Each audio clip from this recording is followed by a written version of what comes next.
რა ქონებას ფლობს ყოფილი პრემიერი. პოლიტიკიდან წასული ირაკლი ღარიბაშვილის ქონებრივი მონაცემები საჯარო ხდება.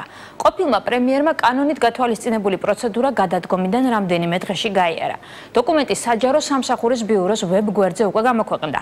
სანდრა ჯუფალაკიანმა გაარკვია, რა ქონებას ფლობს ირაკლი ღარიბაშვილი, რა შემოსავალი ჰქონდა ბოლო წლების განმავლობაში და რატომ დარჩა ყოფილი პრემიერი ავტომობილის გარეშე. სამი ბინა თბილისში, ავტოფარეხი და ორი არასაცხოვრებელი ფართი.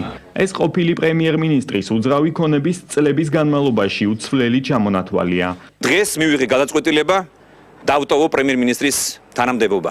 გადადგომის მომენტისთვის შევსებული დეკლარაციის მიხედვით ღარიბაშვილის საკუთრებაში არ ფიქსირდება ავტოსატრანსპორტო საშუალება. 2014 წელს Mercedes-Benz-ის მარკის ავტომობილი მან მამას აჩუქა. ღარიბაშვილის საბანკო ანგარიშებზე დაახლოებით $3,500 და $3,500 ევროა. ეს შარშანდელ მაჩვენებელზე გაუარესებულ ფინანსურ მდგომარეობაზე მიანიშნებს.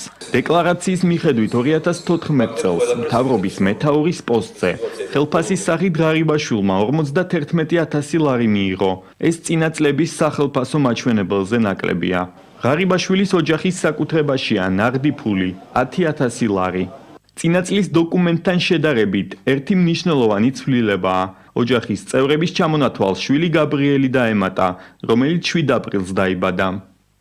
მოქმედი პრემიერ-მინისტრის ქონებრივი დეკლარაცია კი საჯარო სავარაუდოდ რამდენიმე დღეში გახდება. ერთი წლის წინ შევსებულ დოკუმენტში კი გიორგი კვირიკაშვილის საკუთრებაში მითითებულია საცხოვრებელი სახლი და ბინა თბილისში, სახლი და მიწის ნაკვეთი სოფელ ქვეშეთში და სესხი ქართუბანკში $120,000.